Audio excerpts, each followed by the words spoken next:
내 안의 빛을 찾아서 어둠 속에서도 빛나는 법.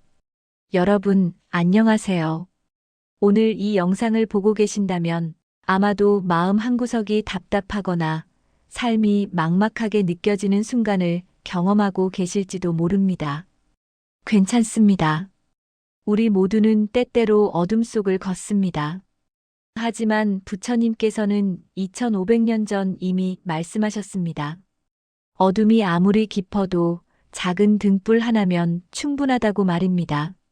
오늘 저는 부처님의 가르침을 통해 여러분 내면에 이미 존재하는 빛을 어떻게 발견하고 키우고 세상에 비출 수 있는지 함께 나눠보려 합니다. 준비되셨나요? 그럼 시작하겠습니다. 첫 번째, 누구나 내면에 빛이 있습니다. 부처님께서 아직 깨달음을 얻기 전 시다르타 왕자였을 때의 이야기입니다. 어느 날 궁전 밖으로 나간 왕자는 병들고 늙고 죽어가는 사람들을 보았습니다. 충격을 받은 왕자는 고민에 빠졌습니다. 모든 사람이 이런 고통을 겪어야 한다면 삶의 의미는 무엇인가? 그날 밤 왕자는 왕궁의 누대에 올라 밤하늘을 바라보았습니다. 수많은 별들이 어둠 속에서 빛나고 있었습니다. 그때 깨달았습니다. 별들은 태양이 없어도 스스로 빛을 냅니다. 마찬가지로 모든 중생의 마음 속에는 본래 청정한 빛이 있습니다. 다만 번뇌의 구름이 가려서 보이지 않을 뿐이죠. 부처님께서는 이렇게 깨달으셨습니다. 우리 모두는 이미 완전한 존재라는 것을요. 우리가 불완전하다고 느끼는 이유는 우리 자신을 제대로 보지 못하기 때문입니다. 마치 더러운 거울이 자신의 본래 모습을 비추지 못하는 것처럼 말입니다. 부처님 시대에 앙굴리말라라는 살인자가 있었습니다. 그는 999명을 죽이고 그들의 손가락으로 목걸이를 만든 무시무시한 사람이었습니다. 어느 날 앙굴리말라는 부처님을 만났습니다. 그는 부처님마저 죽여 1000번째 손가락을 얻으려 했습니다. 하지만 부처님께서는 도망가지 않으시고 천천히 걸으셨습니다. 앙굴리말라가 아무리 달려도 부처님을 따라잡을 수 없었습니다. 지친 앙굴리말라가 소리쳤습니다. 멈춰라. 그러자 부처님께서 돌아보시며 말씀하셨습니다. 나는 이미 멈춰 있다. 멈추지 못한 것은 너다. 나는 모든 중생을 해치는 것을 멈췄다. 하지만 너는 아직도 중생을 해치고 있다. 그 순간 앙굴리말라의 마음속에서 무언가가 무너졌습니다. 처음으로 자신의 행동을 돌아보게 된 것입니다. 부처님께서는 그의 눈을 바라보시며 말씀하셨습니다. 너의 마음속에도 빛이 있다. 999명을 죽인 너에게도 부처가 될 씨앗이 있다. 그 씨앗을 물과 햇빛으로 키워라. 앙굴리말라는 그날 부처님의 제자가 되었습니다. 그리고 평생 수행하여 마침내 깨달은 자가 되었습니다. 여러분, 이 이야기가 주는 메시지는 명확합니다.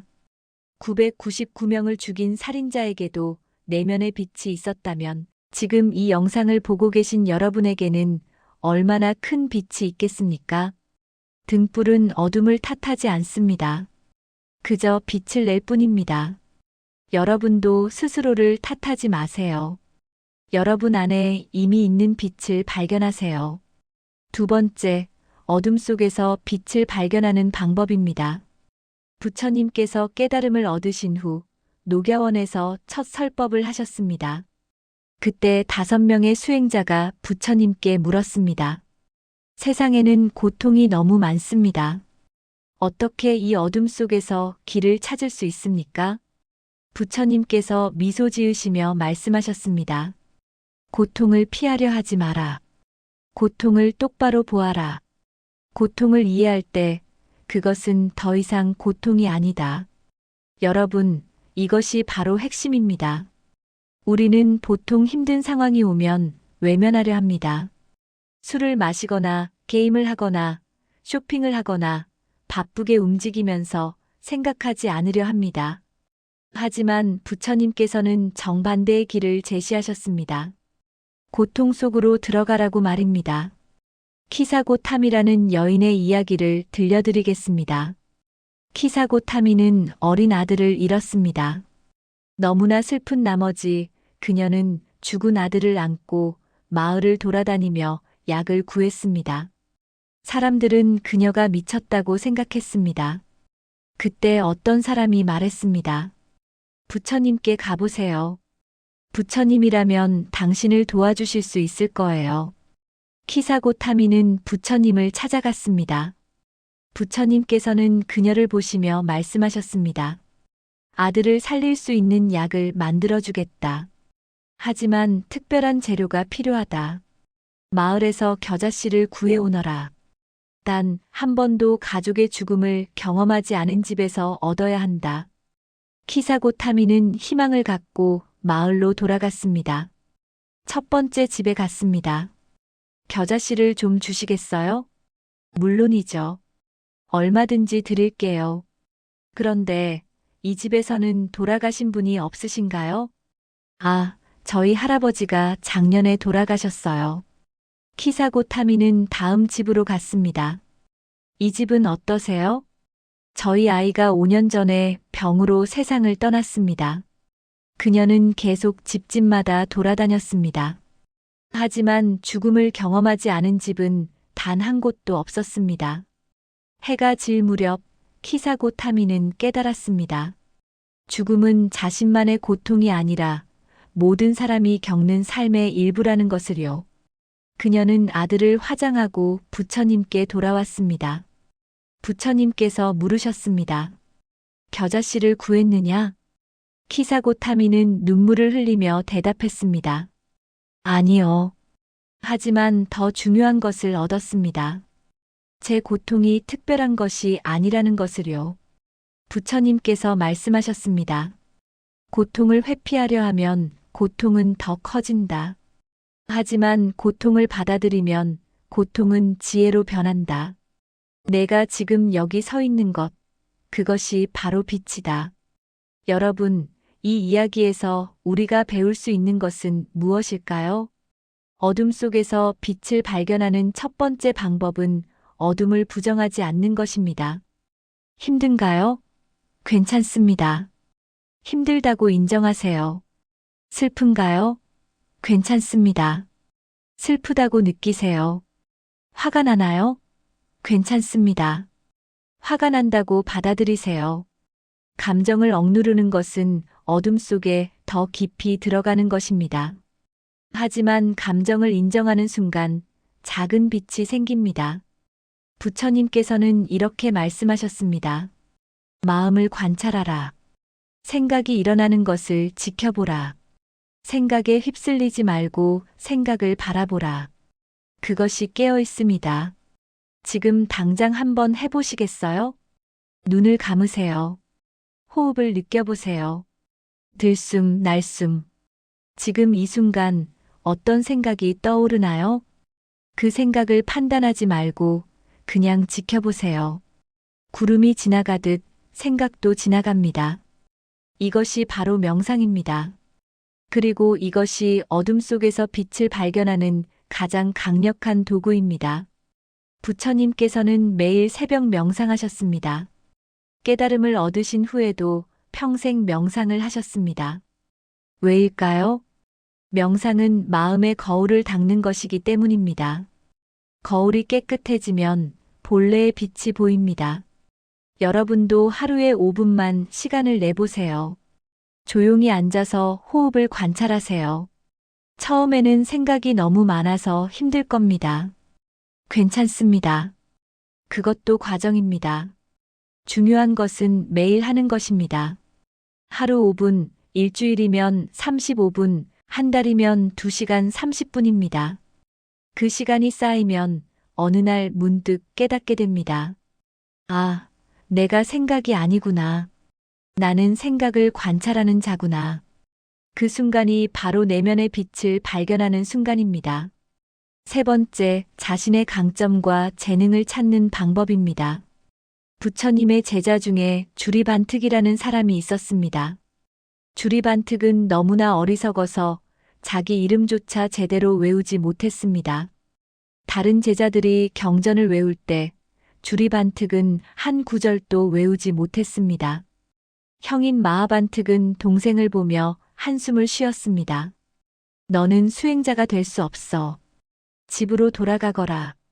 주리반특은 슬펐습니다. 하지만 부처님께 작별 인사를 드리러 갔습니다. 부처님께서는 그를 보시며 물으셨습니다. 왜 울고 있느냐? 저는 너무 어리석어서 아무것도 배울 수 없습니다. 형님이 돌아가라고 하셨습니다. 부처님께서 웃으시며 말씀하셨습니다. 내가 어리석다고 생각하는 것, 그것이 지혜의 시작이다. 진짜 어리석은 자는 자신이 어리석다는 것을 모르는 자다. 그리고 부처님께서는 주리반특에게 빗자루를 주시며 말씀하셨습니다. 매일 마당을 쓸어라. 그리고 쓸면서 이 말을 외워라. 먼지를 쓸고 때를 씻는다.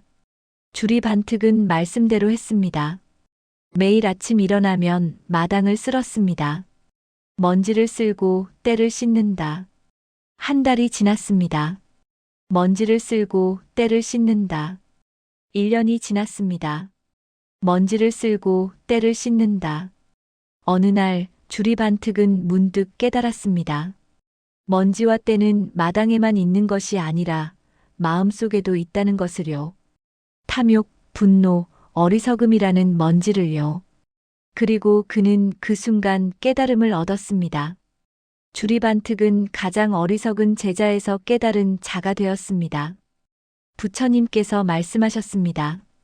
주리반특은 경전을 외우지 못했지만 가장 중요한 것을 깨달았다. 모든 사람에게는 각자의 길이 있다. 남의 길을 따라가지 말고 자신의 길을 찾아라. 여러분, 이 이야기에서 무엇을 배울 수 있을까요? 우리는 흔히 자신을 다른 사람과 비교합니다. 저 사람은 머리가 좋은데 나는 왜 이렇게 멍청할까? 저 사람은 말을 잘하는데 나는 왜 이렇게 소심할까? 저 사람은 성공했는데 나는 왜 이렇게 실패만 할까? 하지만 부처님께서는 말씀하셨습니다. 연꽃을 보아라. 연꽃은 장미가 되려 하지 않는다. 장미는 해바라기가 되려 하지 않는다. 각각의 꽃은 자신의 아름다움이 있다. 여러분의 강점은 무엇인가요? 잠깐 생각해 보세요. 아, 저는 강점이 없는데요? 아닙니다. 모든 사람에게는 강점이 있습니다. 단지 아직 발견하지 못했을 뿐입니다. 강점을 찾는 방법을 알려드리겠습니다. 첫째, 자신이 시간 가는 줄 모르고 하는 일이 무엇인지 생각해 보세요. 어떤 사람은 그림 그리는 것을 좋아합니다. 어떤 사람은 요리하는 것을 좋아합니다. 어떤 사람은 사람들과 이야기하는 것을 좋아합니다. 그것이 바로 여러분의 재능입니다. 둘째, 다른 사람들이 여러분에게 자주 도움을 청하는 것이 무엇인지 생각해 보세요. 내가 이야기를 들어줘서 마음이 편해졌어. 내가 정리해준 자료는 정말 깔끔해. 내가 만든 음식은 정말 맛있어. 그것이 바로 여러분의 강점입니다. 셋째, 어렸을 때 좋아했던 것을 떠올려 보세요. 우리는 자라면서 사회가 원하는 모습이 되려고 합니다. 부모님이 원하는 직업을 선택하고 친구들이 부러워하는 삶을 살려고 합니다. 하지만 진짜 나는 어디로 갔을까요? 어렸을 때 여러분은 무엇을 좋아했나요? 그때의 순수한 열정을 기억하나요? 그것이 바로 여러분의 본래 모습입니다. 부처님께서는 이렇게 말씀하셨습니다. 씨앗은 꽃이 되려고 애쓰지 않는다. 씨앗 안에 이미 꽃이 들어있다. 시간과 물과 햇빛만 있으면 된다.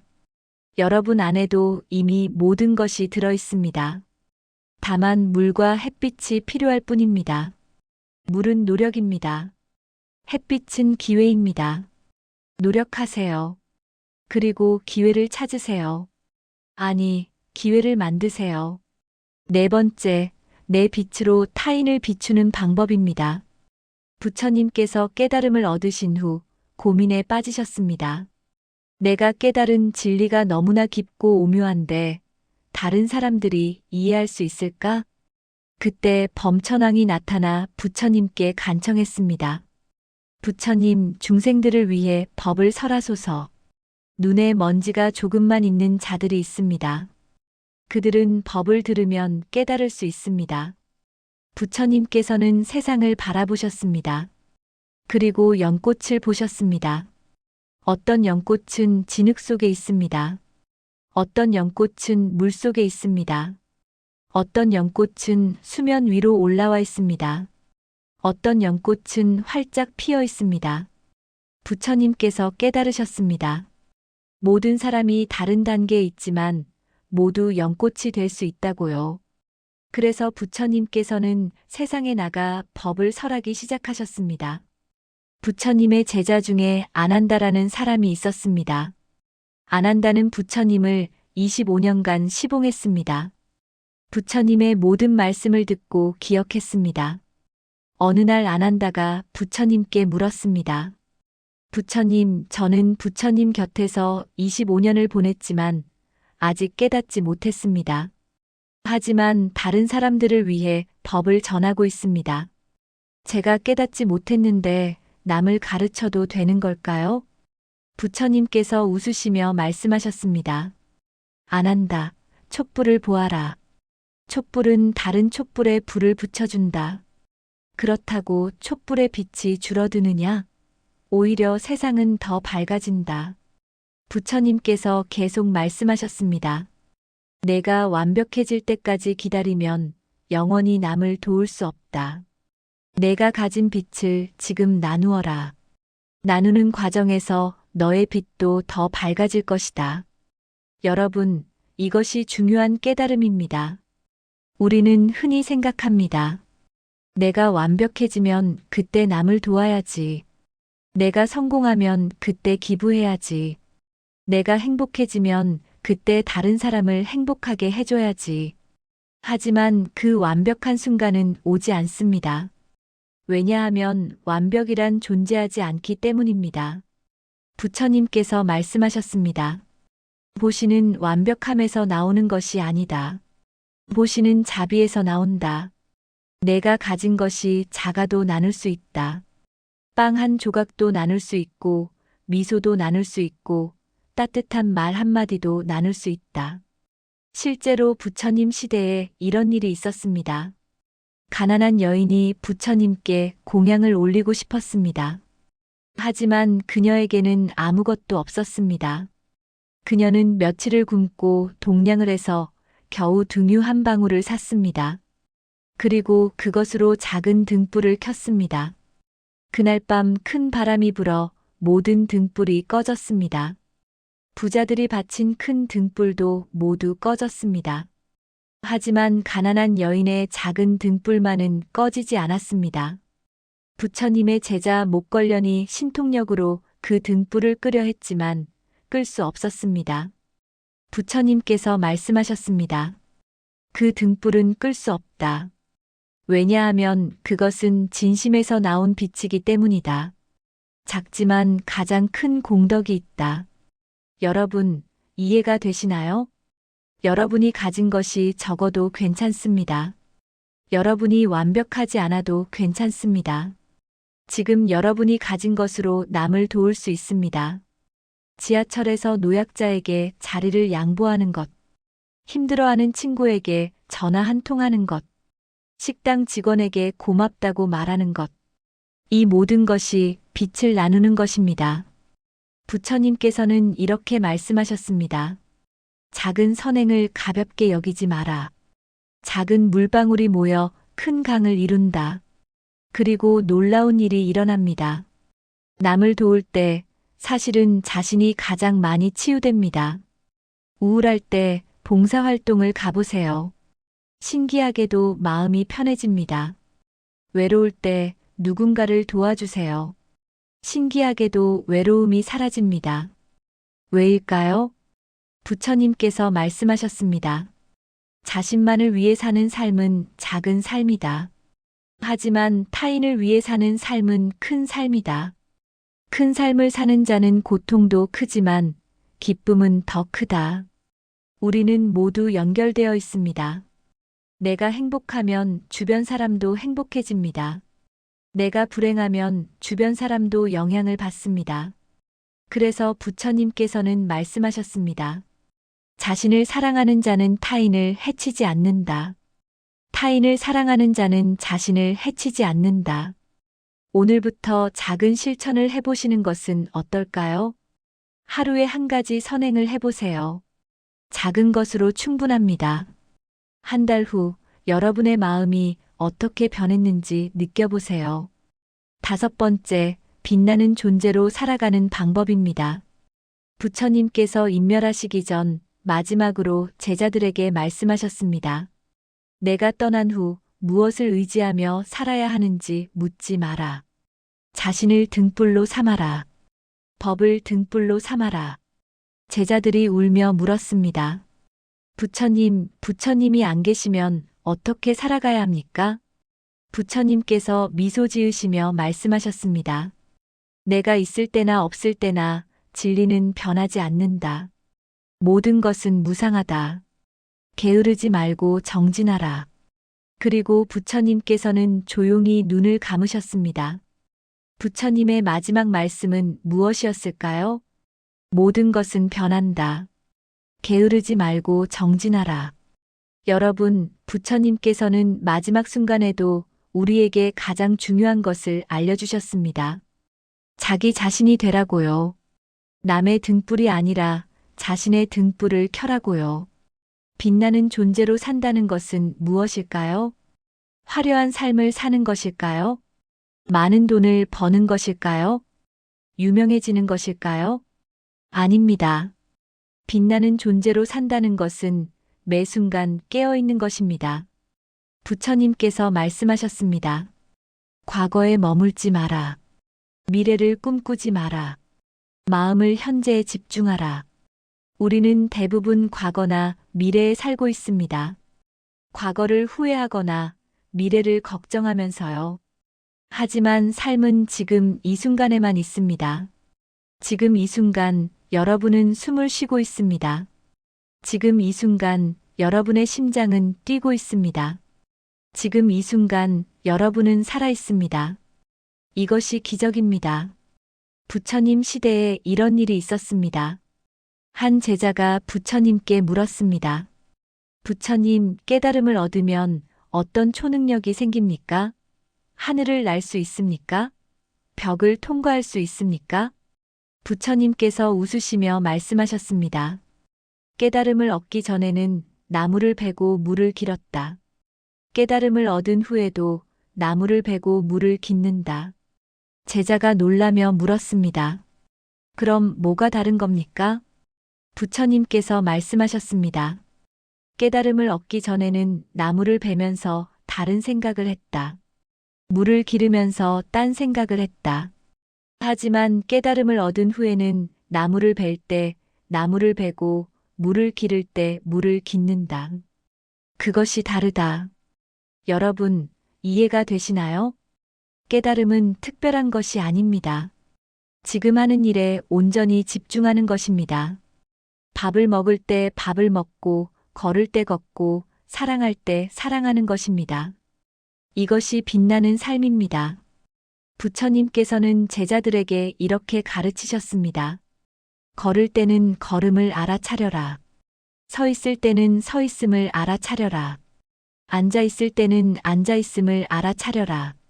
누워 있을 때는 누워 있음을 알아차려라. 이것을 마음 챙김이라고 합니다. 그리고 이것이 바로 빛나는 삶을 사는 비결입니다. 오늘 하루 의식적으로 살아보세요. 아침에 일어나서 창문을 열 때 그 느낌을 느껴보세요. 커피를 마실 때 그 향기를 음미해 보세요. 사랑하는 사람과 이야기할 때 진심으로 들어보세요. 밤에 잠자리에 들 때 오늘 하루를 감사해 보세요.